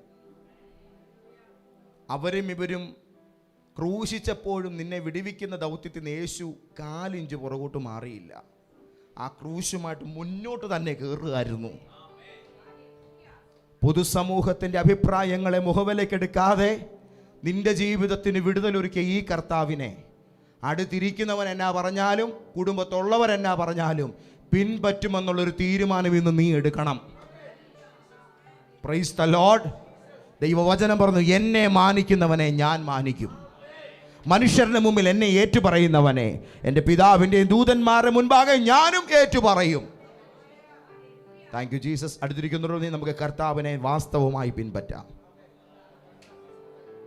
ആമേൻ, ആമേൻ, ആമേൻ. പ്രിയപ്പെട്ടവരെ, പാപം നിങ്ങളുടെ കൈകളെ വരളുമാറാക്കും. നിങ്ങളുടെ കയ്യിലെ സകല നന്മകളെയും അത് തിരിച്ചെടുക്കും. സൗഭാഗ്യം നിറഞ്ഞ ഏതനെ അത് വെട്ടിക്കളയും. അധികാരത്തിൻ്റെ ചെങ്കോല് പിടിച്ച രാജകീയ ദണ്ട് പിടിച്ച കയ്യെ അത് വരളുമാറാക്കും. Praise the Lord. ദൈവിക അധികാരങ്ങൾ വഹിച്ചവനാണെ പോലും തമ്പുരാനോട് വിഘടിച്ചാൽ ദൈവം ആ കൈക്ക് കുഷ്ഠം പിടിപ്പിക്കും. ഇത് കേൾക്കുമ്പോൾ നിങ്ങൾ പറയും, പാസ്റ്ററെ, നമ്മുടെ കർത്താവ് സ്നേഹവും ദയയൊക്കെ ഉള്ളവനല്ലേ? അതെ, അപ്പോൾ തന്നെ അവൻ നീതിയുള്ള ന്യായാധിപതി കൂടെയാണ്. നീതിയുള്ള ന്യായാധിപതി കൂടിയാണ്. ദൈവനീതിയുള്ള ന്യായാധിപതിയാകുന്നു. ഹല്ലേലൂയ. ദിനം പ്രതി അവൻ തൻ്റെ വാളിന് മൂർച്ച കൂട്ടുന്നു. ഇന്ന് പകൽ കർത്താവിൻ്റെ കുഞ്ഞെ, നിനക്ക് യഥാസ്ഥാനപ്പെടാനുള്ള നേരമായി. ഇത്രയും ഡോസ് നിങ്ങൾക്ക് തരേണ്ട കാര്യമില്ല. പക്ഷെ നമ്മൾ എന്ത് തന്നാലും ഇച്ചിരി ബൂസ്റ്റർ ഡോസ് കൂടെ ചേർത്തേ അടിച്ചു തരുള്ളൂ. അനുഗ്രഹമാണെങ്കിൽ ഇച്ചിരി കൂടുതൽ തരും. അഭിഷേകമാണെങ്കിൽ അതിൻ്റെ ഡബിൾ എൻഡ് നിങ്ങളുടെ മേൽ വെക്കാൻ നോക്കും, ഡബിൾ പോർഷൻ. ക്രിസ്റ്റി പാസ്റ്റർ എന്ത് വിളമ്പിയാലും ഇച്ചിരി കൂടുതലേ തരുള്ളൂ. കാരണം വിളമ്പിക്കഴിഞ്ഞും കൊട്ട മീതി എടുത്തവൻ്റെ ശിഷ്യനായി പോയില്ലേ? മനസ്സിലാവുന്നുണ്ടോ? അതുകൊണ്ട് ഇച്ചിരി കൂടുതലായിട്ട് തോന്നുന്നുണ്ടെങ്കിൽ ഓർത്തോ, ഇവിടുന്ന് പോയാലും ഈ വാക്ക് നിന്നെ വേട്ടയാടും. രാത്രി നിൻ്റെ ഉറക്കത്തിൽ എൻ്റെ ശബ്ദം വന്ന് നിൻ്റെ അടുത്ത് നിൽക്കും. കിടന്നുറങ്ങുന്ന നിന്നെ അത് പിടിച്ചെഴുന്നേപ്പിച്ച് പ്രാർത്ഥിക്കാൻ പ്രേരിപ്പിക്കും. ഇന്ന് ഈ സെക്കൻഡ് മുതൽ നിങ്ങളുടെ പലരുടെ മൈൻഡ് സെറ്റിനെ ദൂത് കയറി പിടിച്ചിട്ടുണ്ട്. ദൈവകൃപയ്ക്കകത്തു നിന്നും പുറത്തേക്ക് പോകാതിരിക്കാനൊരു കൃപയുടെ കവചം ഇന്ന് പകൽ ഈ ദൈവാലോചനയുടെ നടുവിൽ നിങ്ങളുടെ മേൽ വീണിട്ടുണ്ട്. യേശുവിന് വേണ്ടി ജീവിക്കുക, കർത്താവിനായി സമർപ്പിക്കുക. എന്തുകൊണ്ടാണ് ഇത്രയും തീക്ഷ്ണമായിട്ട് ഈ കാര്യം പറയുന്നത്? എൻ്റെ ജീവിതത്തിൻ്റെ വരൾച്ച മാറ്റാൻ, എൻ്റെ കൈയുടെ വരൾച്ചകളെ നീക്കാൻ യേശു ഒരു പ്രവൃത്തി ചെയ്തെന്നേ. അതതിൻ്റെ കാരണം.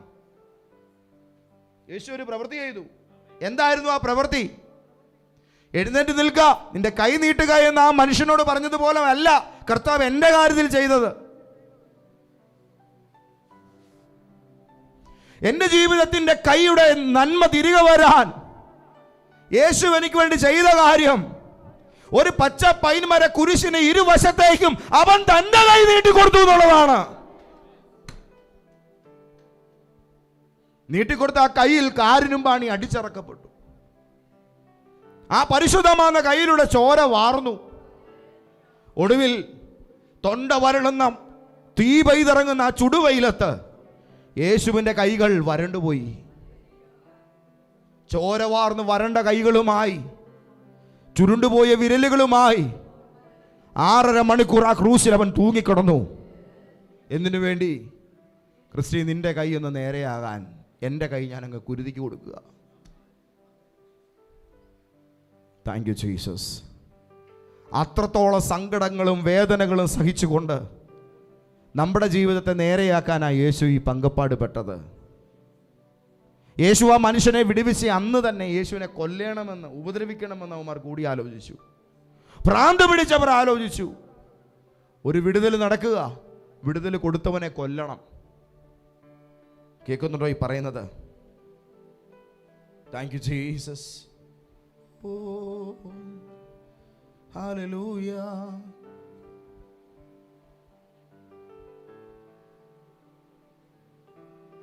ഇരുവശത്തേക്കും കരങ്ങളെ നീട്ടി, ക്രൂശിൻ്റെ 2 അഗ്രങ്ങളിലേക്ക് തൻ്റെ കൈകളെ നീട്ടി, തൻ്റെ കാലുകളെ നീട്ടി, തൻ്റെ മുഴുവൻ ശരീരവും കാൽവറിയിലെ ചുടുവെയിലത്ത് വേദനയുടെ പാരമ്യതയിലേക്ക് യേശു നിനക്ക് വേണ്ടി സമർപ്പിച്ചു. അവൻ്റെ മുറിവുകളിലൂടെ രക്തം ധാരധാരയായി ഒഴുകി. അവൻ്റെ തലയിലെ മുൾക്കിരീടത്തിലൂടെ രക്തം ധാരധാരയായ മുറിവുകളിലൂടെ ഒഴുകി. അവൻ്റെ മുഖത്തുകൂടെ ആ രക്തം ധാരധാരയായി ഒഴുകി. കാണുന്നവർ മുഖം പൊത്തിക്കളയുന്ന വിധത്തിൽ അവൻ അതിനിന്ദിതനായി തീർന്നു. അവനെ നോക്കിക്കൊണ്ട് പ്രവാചകൻ ഒരു ദൂത് വിളിച്ചു പറഞ്ഞു, അവൻ വരണ്ട നിലത്തുനിന്നും വേർമുളച്ച വൃക്ഷമാണ്. യേശുവേ, നീ വളർന്നതുപോലും വരൾച്ചയിലാണ്. നിന്റെ ജീവിതം തന്നെ വരണ്ടു പോയതായി പോകുന്നത് പോലെ എനിക്ക് തോന്നി. എന്താ കാരണം? വരണ്ടുപോയ ദേശത്തും മഴ പെയ്യാൻ പ്രാർത്ഥിച്ച ഏലിയാവിനെ പോലെ യേശു കാൽവറിയിൽ ഇപ്പോൾ എനിക്ക് വേണ്ടി ഒരു ശുശ്രൂഷ ചെയ്യുകയാണ്. ഏലിയാവ് 7 തവണ പ്രാർത്ഥിച്ചു. യേശു കാൽവറിയിൽ 7 മൊഴി ചൊല്ലി. Price the Lord. ആ 7 മൊഴി ചൊല്ലി സകലത നിവർത്തീകരിച്ച് കഴിഞ്ഞപ്പോൾ പുതിയ കൈപ്പത്തി പോലൊരു മേഘം ആകാശത്ത് കണ്ടു. ഏലിയാവ് കണ്ടു. യേശുവിൻ്റെ കാൽവറി മരണം കാൽവറിയിൽ നടന്നു കഴിഞ്ഞപ്പോൾ കൈപ്പത്തി പോലൊരു മേഘമല്ല, പുതിയൊരു കൈ തന്നെ സ്വർഗത്തിൽ നിന്ന് ഭൂമിയിലേക്ക് വെളിപ്പെട്ടു. അതെൻ്റെ ജീവിതത്തെ ചേർത്ത് പിടിക്കാനുള്ള ദൈവപിതാവിൻ്റെ സ്നേഹത്തിൻ്റെ കരമായിരുന്നു. എൻ്റെ യേശു എനിക്ക് വേണ്ടി കാൽവറിയിൽ പ്രാർത്ഥിച്ച എൻ്റെ ഏലിയാവായി മാറി. കർമ്മേലിൻ്റെ മലമുകളിൽ ഹല്ലേലൂയ മഴയ്ക്ക് വേണ്ടി പ്രാർത്ഥിച്ച ഏലിയാവിനെ പോലെ കാൽവറിയുടെ കൊടിമുടിയിൽ എൻ്റെ ജീവിതത്തിൻ്റെ വരൾച്ച മാറുവാൻ യേശു എനിക്ക് വേണ്ടി കഷ്ടപ്പെട്ടു.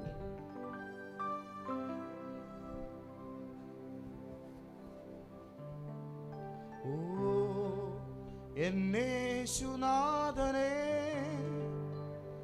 എന്നാശ നീയേ, എന്നാളും മന്നിൽ നീ മതിയേ. എന്നേശുനാഥനേ എന്നാശ നീയേ, എന്നാളും മന്നിൽ നീ മതിയേ.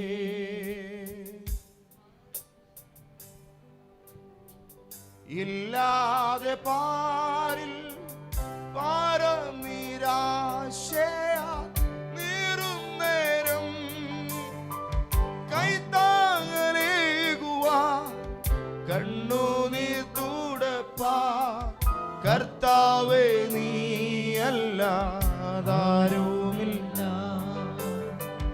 കൈത്താങ്ങലേകുവാ കണ്ണുനീർ തുടപ്പാ കർത്താവേ നീയല്ല ആരുമില്ല. യേശു ക്രൂശിന്റെ വേദനയിൽ നമുക്ക് വേണ്ടി വരണ്ടു. യേശുവിൻ്റെ ആ വരൾച്ച നമുക്ക് സമൃദ്ധിയായി. യേശു ഉണങ്ങിയത് കൊണ്ട് നാം പുഷ്ടി പ്രാപിച്ചു. യേശു വരേണ്ടത് കൊണ്ട് നമ്മൾ നന്നായി തഴച്ചു. അടുത്തിരിക്കുന്നവരോടൊന്ന് പറഞ്ഞ യേശു വരേണ്ടതിനാൽ നമ്മൾ നന്നായി തഴച്ചു.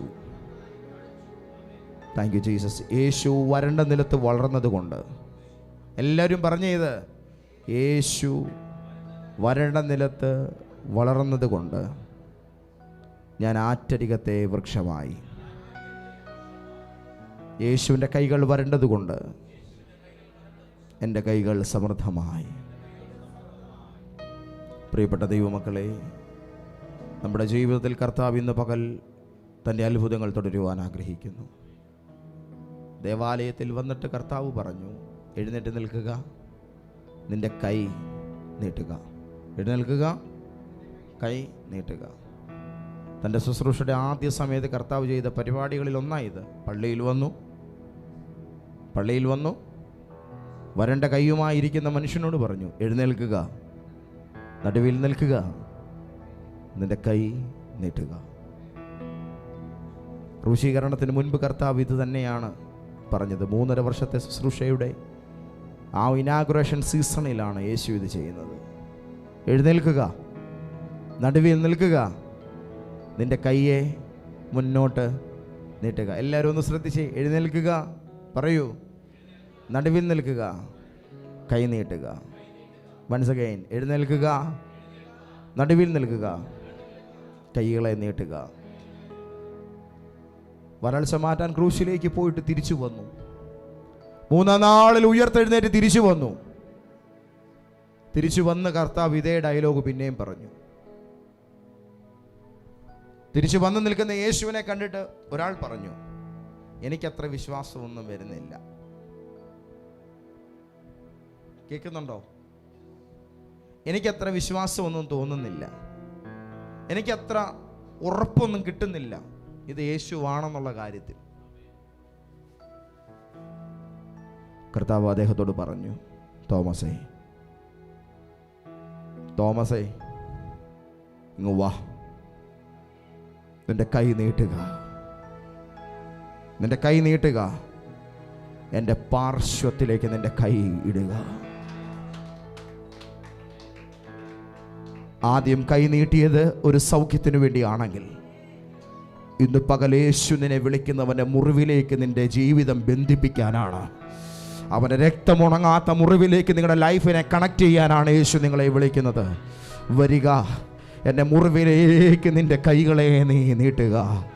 നിനക്ക് വേണ്ടി തകർക്കപ്പെട്ട എൻ്റെ ഈ ശരീരത്തിലേക്ക് നിന്റെ കൈ നീ ബന്ധിപ്പിക്കുക. യേശുവിൻ്റെ മുറിവേറ്റ ശരീരം, അല്ലെങ്കിൽ യേശുവിൻ്റെ ശരീരത്തിലേക്ക് കൈ നീട്ടുക എന്ന് പറഞ്ഞാൽ എന്താ അതിൻ്റെ അർത്ഥം?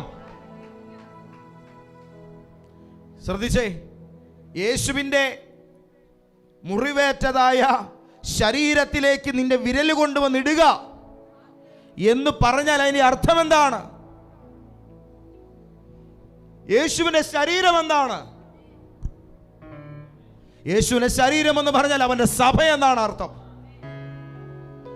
സഭയിലേക്ക് കൈ നീട്ടുക എന്ന് പറഞ്ഞാൽ അതിന്റെ അർത്ഥം എന്താണ്? എൻ്റെ ശരീരത്തിലേക്ക് നിന്റെ കൈ നീടുക, എന്നോടുകൂടെ നീയും ഒരു ശരീരമായി മാറുക. ദാറ്റ് മീൻസ് നീ എൻ്റെ സഭയുടെ ഭാഗമാകുക. അവിടെയാണ് വിശ്വാസം ഉറപ്പിക്കപ്പെടുന്നത്, അവിടെയാണ് പ്രത്യാശ ഉറപ്പിക്കപ്പെടുന്നത്, അവിടെയാണ് സ്നേഹം പൂർണ്ണമാകുന്നത്.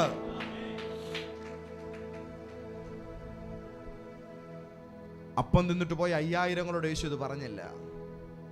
വീഞ്ഞു കുടിച്ചിട്ട് പോയ കല്യാണ വീട്ടിലെ ആൾക്കാരോട് യേശു ഇത് പറഞ്ഞില്ല. ഹല്ലേലൂയ. പക്ഷെ ഇന്ന് പകൽ നമ്മളോട് പറയുന്നു, തെരഞ്ഞെടുക്കപ്പെട്ട കുറച്ചു പേർ അകത്ത് വന്നിരിക്കുമ്പോൾ ഉയർത്തെഴുന്നേറ്റ നാഥൻ നമ്മളോട് ഇന്ന് പകൽ ഈ ദൂത് പറയുന്നു. എഴുന്നേൽക്കുക, നിന്റെ കൈ നീ നീട്ടുക, എൻ്റെ പാർശ്വത്തിലേക്ക് നിന്റെ വിരൽ നീ ഇടുക. അതിൻ്റെ അർത്ഥം, എൻ്റെ കൈക്ക് ഇന്നൊരു ദ്വാരമുണ്ട്, എൻ്റെ കൈക്ക് ഇന്നൊരു ഓട്ട വീണിട്ടുണ്ട്. ഈ ദ്വാരമിട്ടത് കാരിരും ബാണിയാണ്. ഈ ദ്വാരം ഹീൽ ചെയ്യപ്പെടുന്നത് നിന്റെ വിരൽ ഇതിനകത്തോട്ട് ഇടുമ്പോഴാണ്. അർത്ഥം, ക്രിസ്തു ശരീരം പൂർണ്ണമാകാൻ ദൈവത്തിന് നിന്നെയും ആവശ്യമുണ്ട്. ദൈവിക പൂർണ്ണതയിൽ ദൈവം നിന്നെയും ഒരു ഭാഗമാക്കി കണ്ടിട്ടുണ്ട്. സഭ എന്ന ദൈവശരീര സൗധത്തിൻ്റെ നിർമ്മിതിയിൽ ഒരു പോർഷൻ ഒഴിഞ്ഞു കിടപ്പുണ്ട്. അത് നിന്നെ ദൈവം ഫിക്സ് ചെയ്യാനാണ്. സകല വാഴ്ചകൾക്കും അധികാലങ്ങൾക്ക് തലയായ ക്രിസ്തുവിൽ പരിപൂർണരായ നമ്മളെ കൊണ്ട് തൻ്റെ ശരീരം പരിപൂർണമാക്കുന്ന ദൈവപ്രവൃത്തി ഇന്നിവിടെ നടക്കുന്നു. ഒന്ന് വായിച്ച പാസ്റ്റർ യോഹന്നാൻ്റെ സുവിശേഷം 20-ാം അധ്യായം 27-ാം വാക്യം.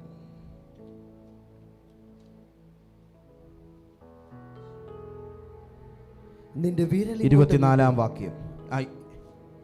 എന്നാൽ യേശു വന്നപ്പോൾ പന്തിരുവരിൽ ഒരുവനായ ദിദിമോസ് എന്ന തോമാസ് അവരോടുകൂടെ ഉണ്ടായിരുന്നില്ല.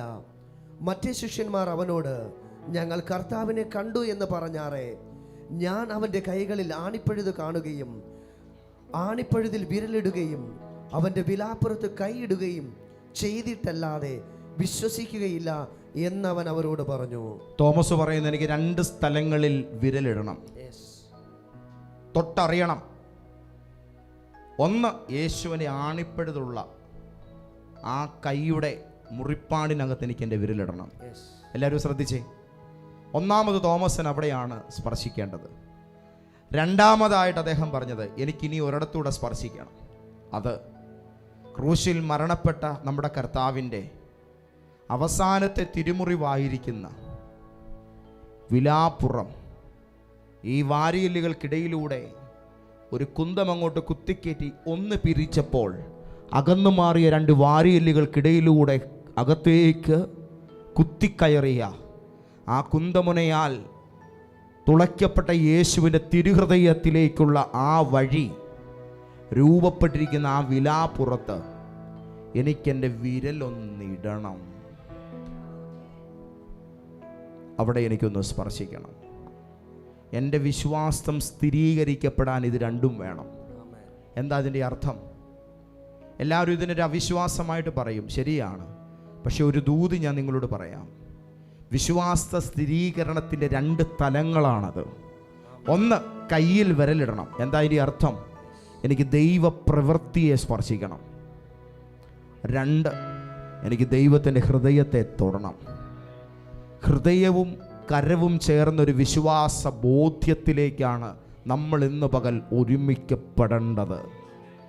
കണ്ടിട്ട് പോകാനല്ല, കിട്ടുന്നതുമായിട്ട് ഓടാനല്ല, ദൈവഹൃദയത്തെ നേടാൻ, ദൈവത്തിൻ്റെ കരത്തെ പിടിക്കാൻ, ഇത് രണ്ട് ഉറപ്പിക്കപ്പെടുന്നൊരു തലത്തിലേക്ക് ദൈവത്തിൻ്റെ ആത്മാവ് നമ്മെ വിളിക്കുകയാണ്. താഴോട്ട് വായിച്ചേ. 8 ദിവസം കഴിഞ്ഞിട്ട് ശിഷ്യന്മാർ പിന്നെയും അകത്ത് കൂടിയിരിക്കുമ്പോൾ തോമസും ഉണ്ടായിരുന്നു. വാതിൽ അടച്ചിരിക്കെ അടഞ്ഞു കിടക്കുന്ന വാതിലിലൂടെ യേശു വന്ന് നടുവിൽ നിന്നുകൊണ്ട്, ആ ഡോറ് അടഞ്ഞു തന്നെയാ കിടക്കുന്നത്. ആരും കതക് തുറന്നില്ല. ഇന്ന് പകലൊരു ദൈവാലോചന ഞാൻ പറയാം. മുഴുവൻ സാഹചര്യങ്ങളും അടഞ്ഞു പൂട്ടിക്കിടന്നാലും നിന്റെ പെരയ്ക്കകത്ത് വരേണ്ട ദൈവപ്രവൃത്തി കയറി വരിക തന്നെ ചെയ്യും. നിന്റെ ഗൃഹത്തിനകത്ത് നിന്റെ പേര് വിളിച്ചു വരുന്ന കർത്താവിൻ്റെ ഇടപെടൽ ഏത് കതക് പൂട്ടിക്കിടന്നാലും കയറി വരിക തന്നെ ചെയ്യും. അടഞ്ഞു കിടക്കുന്ന കതകിനകത്ത് യേശു കയറി വന്നിട്ട് നടുവിൽ നിന്ന് പറഞ്ഞു, നിങ്ങൾക്ക് സമാധാനം. പിന്നെ തോമാസിനോട്, നിന്റെ വിരലിങ്ങോട്ട് നീട്ടി എന്റെ കൈകളെ കാണുക. തോമസേ, നിന്റെ കൈ ഇങ്ങോട്ട് നീട്ടിക്കേ, നിന്റെ വിരലിങ്ങോട്ട് നീട്ടിക്കേ. നിന്റെ വിരലിങ്ങോട്ട് നീട്ടിയിട്ട് നീ എൻ്റെ കൈകളെ കാണുക. എന്നിട്ടോ നിന്റെ കൈ ഇങ്ങോട്ട് നീട്ടിക്കേ, എന്റെ വിലാപ്പുറത്തിടുക. മോനെ തോമസേ, ദിദിമോസേ, വിരല് നീട്ടിക്കേ. ഈ കയ്യിലെ മുറിവിന് നിന്റെ വിരല് കയറാൻ മാത്രമേ വലിപ്പമുള്ളൂ. എന്നാൽ നിന്റെ ഒരു കൈയിലെ മുഴുവൻ വിരലുകളും ഒരുമിച്ച് കയറത്തക്ക വിധം ഒരു ഗർത്തം എന്റെ ഈ ശരീരത്തിൽ രൂപപ്പെട്ടിട്ടുണ്ട്. അതെന്റെ വിലാപ്പുറത്താണ്. നിന്റെ കൈ നീട്ടി നീ ഇങ്ങോട്ട് നിന്റെ കൈ കയറ്റി വെക്ക.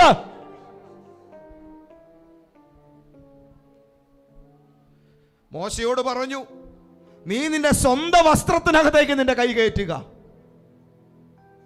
ആ കൈ ഊരിയപ്പോൾ അതിൽ കുഷ്ഠമായിരുന്നു. രണ്ടാമത് ഒരിക്കൽ കൂടെ ഇട്ട് കഴിഞ്ഞപ്പോൾ ആ കൈ പഴയതുപോലെയായി. ദിദിമോസിനോട് യേശു പറഞ്ഞത്, നിന്റെ വസ്ത്രത്തിലേക്കോ നിന്റെ ശരീരത്തിലേക്കോ നിന്റെ മാർവിടത്തിലേക്കോ നിന്റെ കൈ നീട്ടുക എന്നല്ല പറഞ്ഞത്. പിന്നെയോ എൻ്റെ വിലാപ്പുറത്തേക്ക് നിന്റെ കൈ നീ നീട്ടുക. ഇവിടെ നിന്നും നിന്റെ കൈ എടുക്കുമ്പോൾ നീ വിശ്വാസത്തിൻ്റെ അപ്പോസ്തോലനായി മാറിയിരിക്കും. സംശയാലുവിൽ നിന്നും വിശ്വാസത്തിൻ്റെ സ്ഥിരീകരണത്തിലേക്ക് ഞാൻ നിന്നെ രൂപാന്തരപ്പെടുത്തിയിരിക്കും. അടുത്ത വാക്ക്, അവിശ്വാസിയാകാതെ വിശ്വാസിയായിരിക്ക എന്ന് പറഞ്ഞു. തോമസ് അവനോട്, എൻ്റെ കർത്താവും എൻ്റെ ദൈവവുമായുള്ളവേ എന്ന് ഉത്തരം പറഞ്ഞു. എല്ലാവരും ഒരു നിമിഷം ദൈവസന്നിധിയിൽ എഴുന്നേറ്റേ.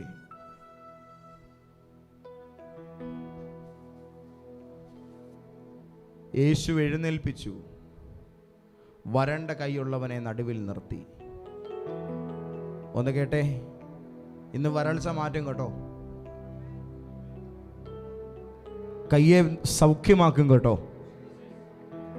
കൈ നേരെയാകാൻ കൂടുതലൊന്നും ചെയ്യണ്ട. ഉള്ള കൈ ഇന്ന് നീട്ടി യേശുവിൻ്റെ വിലാപ്പുറത്ത് നിന്ന് തൊട്ടാൽ മതി. പക്ഷേ ഇവിടുത്തെ പരിപാടികളെല്ലാം പൂട്ടിക്കെട്ടി അവസാനം നമ്മളെല്ലാം ഒരു സർക്കിട്ട് പോകും അല്ലേ? അങ്ങ് ചെന്ന് കഴിയുമ്പോൾ ഒരിക്കൽ കൂടെ എഴുന്നേൽപ്പിക്കും. അടുത്ത് നിൽക്കുന്നവരോട് പറഞ്ഞ്, ഇതുപോലെ ഒരു ദിവസം നമ്മൾ ഇനിയും നിൽക്കും. അന്ന് നമ്മൾ നിൽക്കുന്നത് ക്രിസ്തുവിൻ്റെ ന്യായാസനത്തിന് മുമ്പിലാണ്.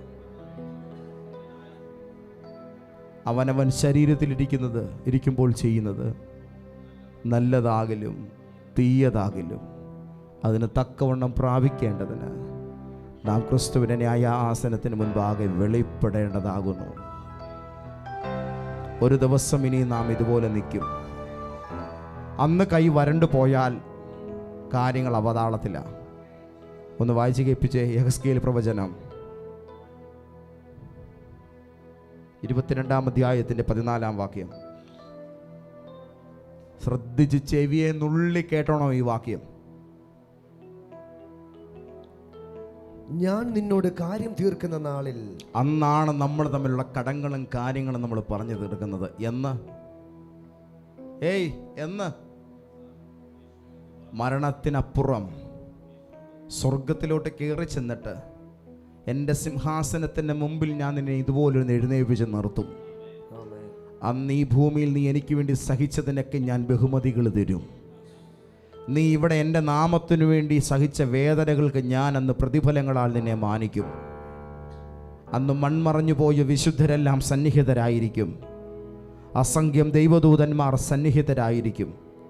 ജീവൻ്റെ പുസ്തകം തുറക്കും, അതിൽ നിൻ്റെ പേരുണ്ടായിരിക്കും. Praise the Lord. ഭൂമിയിൽ കർത്താവിന് വേണ്ടി ജീവിതം സമർപ്പിച്ചത് വ്യർത്ഥമായില്ലെന്ന് അന്ന് നിങ്ങൾ അറിയും. അന്ന് ഞാൻ നിന്നോട് എൻ്റെ കാര്യം തീർക്കും. ഞാൻ നിന്നോട് കാര്യം തീർക്കുന്ന നാളിൽ നീ ധൈര്യത്തോടെ നിൽക്കുമോ? നീ ധൈര്യത്തോടെ നിൽക്കുമോ? ഈ ധൈര്യം, ഇപ്പൊ ഇവിടെയുള്ള ധൈര്യം അന്ന് അവിടെ കാണുമോ എന്നുള്ളതാ ചോദ്യം. സഹോദരന്മാരെ, ഈ ചുണ നിങ്ങൾക്ക് അന്ന് അവിടെ കാണുമോ? സഹോദരിമാരെ, ഈ ശാലീനത്വം നിങ്ങൾക്ക് അന്ന് അവിടെ കാണുമോ? ഞാൻ നിന്നോട് കാര്യം തീർക്കുന്ന നാളിൽ നീ എൻ്റെ സന്നിധിയിൽ ധൈര്യത്തോടെ നിൽക്കുമോ? അടുത്ത വാക്യം, നിന്റെ കൈകൾ ബലപ്പെട്ടിരിക്കുമോ? നിന്റെ കൈകൾക്ക് അന്ന് എൻ്റെ മുമ്പിൽ ബലമുണ്ടാകുമോ? ചുമക്കേണ്ടതുപോലെ ഈ പുസ്തകം ചുമന്നാൽ, നിലനിൽക്കേണ്ടതുപോലെ ഈ കർത്താവിൽ ഇത് പിടിച്ചുകൊണ്ട് നിന്നാൽ, നിന്റെ കൈക്ക് അന്ന് ആ നിത്യതയിലൊരു ബലമുണ്ടാകും. ഇത് പിടിക്കാതെ ഇതിൽ നിന്ന് കിട്ടുന്ന നന്മ മതി എന്ന് പറഞ്ഞ് തട്ടിക്കൂട്ട് പരിപാടിയുമായിട്ട് നടന്നാൽ കാര്യങ്ങൾ അവതാളത്തിലായി പോകും. ഞാൻ ഈ പറയുന്ന വാക്കിന് ദൈവദൂതന്മാർ സാക്ഷികൾ. മുഴു സ്വർഗത്തെയും സാക്ഷിയാക്കി ഇന്ന് പകൽ ഞാനിത് വളരെ ശക്തമായി വിളംബരം ചെയ്യുന്നു. നിങ്ങളുടെ ജീവിതത്തെക്കുറിച്ചുള്ള ദൈവ പദ്ധതിയിലേക്ക് ഇന്ന് പകൽ നിങ്ങൾ കയറാതെ ഇനി ഉഴപ്പിയാൽ നിങ്ങളുടെ അനുഗ്രഹം നഷ്ടപ്പെടുന്നതിന്, നിങ്ങളുടെ നന്മകളില്ലാതാകുന്നതിന് നിങ്ങൾ മാത്രമായിരിക്കും കാരണക്കാർ. സ്നാനം ദൈവത്തിൻ്റെ കൽപ്പനയാണ്. സഭയോട് ചേരുക എന്ന് പറയുന്നത് ദൈവത്തിൻ്റെ കൽപ്പനയാണ്. ക്രിസ്തു ശരീരത്തിൻ്റെ ഭാഗമാകുക എന്ന് പറയുന്നത് ദൈവത്തിൻ്റെ ഉദ്ദേശമാണ്. ദൈവത്തിൻ്റെ പൈതലേ, ദൈവം നിനക്ക് വേണ്ടി ഒരുപാട് ചെയ്തിട്ടുണ്ട്. ഇതിനോടകം യേശു നിനക്ക് വേണ്ടി ഒരുപാട് സഹിച്ചിട്ടുണ്ട്. നിന്നോടതൊന്നും സഹിക്കാൻ പറയുന്നില്ല. ഉള്ള കാലം കർത്താവിന് വേണ്ടി നിലനിൽക്കുക എന്നതാണ് കർത്താവ് നിന്നോട് പറയുന്നത്. ഇന്ന് പകൽ ഇവിടെ വന്നിരിക്കുന്നവരിൽ വ്യവസ്ഥാപിതമായി സകല കാര്യങ്ങളും തിരിച്ചറിഞ്ഞവരെന്ന നിലയിൽ ശിഷ്ടകാലം ഞാൻ യേശുവിന് വേണ്ടി മാത്രം ജീവിക്കാൻ ഉദ്ദേശിക്കുന്നു. ദൈവത്തിൻ്റെ ആത്മാവ് എന്നോട് വാസ്തവമായി സംസാരിച്ചു. ഞാൻ യേശുവിൻ്റെ മുമ്പിലാകുന്നു. എൻ്റെ തീരുമാനം ഞാൻ കർത്താവിനോട് അറിയിക്കുന്നു. അങ്ങനെയുള്ളൊരു മാത്രം വലങ്കര ഉയർത്തിക്കേ.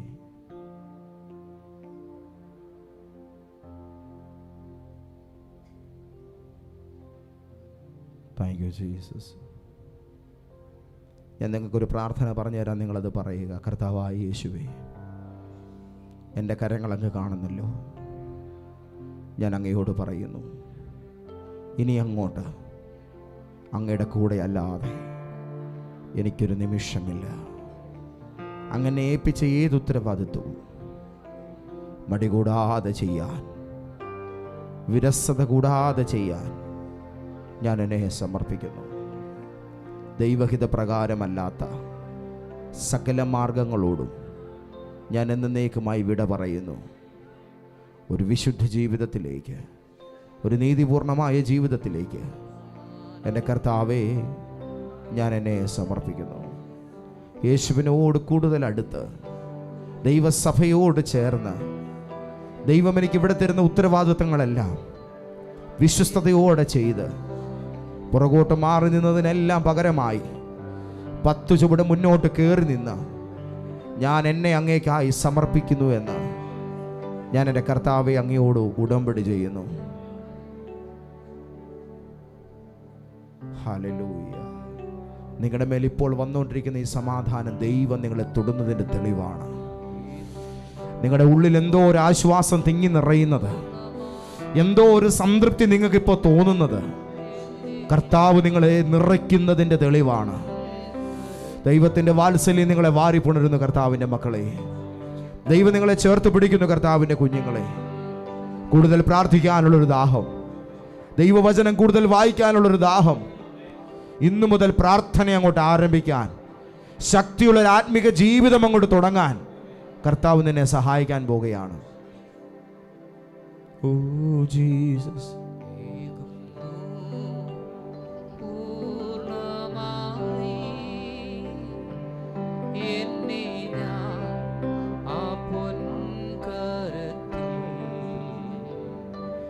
രക്ഷിക്കാൻ ഞാനേറ്റു ചൊല്ലുന്നു.